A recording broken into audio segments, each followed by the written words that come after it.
Russia ಮೂಲದ ಮಹಿಳೆಯೊಬ್ಬಳು ತನ್ನ ಇಬ್ಬರು ಪುಟ್ಟ ಮಕ್ಕಳೊಂದಿಗೆ ಕಳೆದ ಒಂದು ವಾರದಿಂದ ದಟ್ಟಾರಣ್ಯದಲ್ಲಿ ಗುಹೆಯಲ್ಲಿ ಏಕಾಂತವಾಗಿ ವಾಸವಾಗಿದ್ದ ತಾಯಿ ಮಕ್ಕಳನ್ನ ಗೋಕರ್ಣ ಪೊಲೀಸರು ರಕ್ಷಿಸಿದ್ದಾರೆ. ಈ ಕುರಿತಾದ ಸ್ಪೆಷಲ್ ರಿಪೋರ್ಟ್ ಇಲ್ಲಿದೆ ನೋಡಿ. ಹೌದು, ಕುಮಟಾ ತಾಲೂಕಿನ ಗೋಕರ್ಣದ ರಾಮತೀರ್ಥದ ಅರಣ್ಯದಲ್ಲಿ 40 ವರ್ಷದ ಮೋಹಿ, ಪುಟ್ಟ ಮಕ್ಕಳಾದ 6 ವರ್ಷದ ಪ್ರಿಯಾ, 4 ವರ್ಷದ ಅಮಾ ಎಂಬುವರನ್ನ ಗೋಕರ್ಣ ಪೊಲೀಸರು ರಕ್ಷಣೆ ಮಾಡಿದ್ದಾರೆ. ರಷ್ಯಾದಿಂದ ಬಿಸಿನೆಸ್ ವೀಸಾದಡಿ ಗೋವಾಕ್ಕೆ ಬಂದಿದ್ದ ಈ ಮಹಿಳೆ ಕೆಲ ದಿನಗಳ ಕಾಲ ಗೋವಾದಲ್ಲಿ ವಾಸವಾಗಿದ್ದರಂತೆ.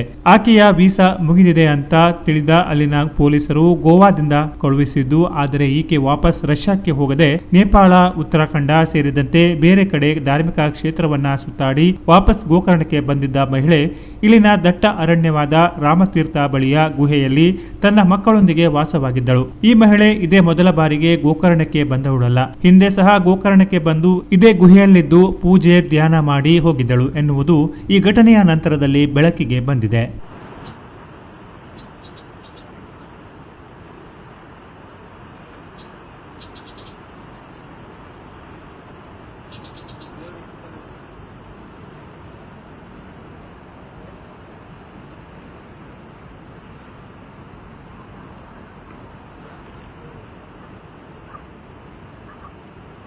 ಇನ್ನು ಗೋಕರ್ಣ ಪೊಲೀಸರು ಗಸ್ತು ತಿರುಗುವ ವೇಳೆಗೆ ಗುಹೆಗೆ ಹೋಗುವ ಮಾರ್ಗದಲ್ಲಿ ಹೆಜ್ಜೆ ಗುರುತು ಪತ್ತೆಯಾಗಿದ್ದು, ಅನುಮಾನಗೊಂಡ ಪೊಲೀಸರು ಗುಹೆಯನ್ನು ಪರಿಶೀಲನೆ ನಡೆಸಿದಾಗ ರಷ್ಯಾ ಮಹಿಳೆ ತನ್ನ ಇಬ್ಬರು ಮಕ್ಕಳ ಜೊತೆ ಇರುವುದು ಕಂಡುಬಂದಿದೆ. ಈ ಮಹಿಳೆ ಅಲ್ಲಿಯೇ ಚಿಕ್ಕ ರುದ್ರನ ಮೂರ್ತಿ ಇಟ್ಟುಕೊಂಡು ಪೂಜಾ ಕಾರ್ಯ ಮಾಡುತ್ತಾ ದಿನ ಕಳೆಯುತ್ತಿದ್ದಳು. ರಷ್ಯಾದ ಮೋಹಿಗೆ ಆಧ್ಯಾತ್ಮದ ಕಡೆ ಹೆಚ್ಚು ಆಸಕ್ತಿ ಇರುವುದರಿಂದ ಪ್ರಕೃತಿಯಲ್ಲಿ ಇರಬೇಕು ಎಂದು ತನ್ನ ಮಕ್ಕಳೊಂದಿಗೆ ಏಕಾಂಗಿಯಾಗಿ ಗುಹೆ ಸೇರಿದ್ದಳು.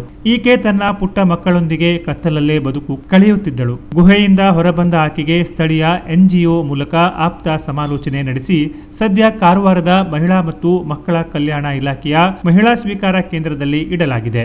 ಒಟ್ಟಾರೆಯಾಗಿ ಆಧ್ಯಾತ್ಮದ ಕಡೆ ಹೆಚ್ಚು ಆಸಕ್ತಿ ಇಟ್ಟುಕೊಂಡು ಇಲ್ಲಿನ ಪ್ರಕೃತಿಯಲ್ಲಿ ಇರಬೇಕು ಎಂದು ಗುಹೆ ಸೇರಿಕೊಂಡಿದ್ದ ವಿದೇಶ ಮಹಿಳೆಯನ್ನು ಹೊರ ಕರೆತರುವ ಮೂಲಕ ರಕ್ಷಣೆ ಮಾಡಲಾಗಿದೆ. Canara plus news, Gokarna.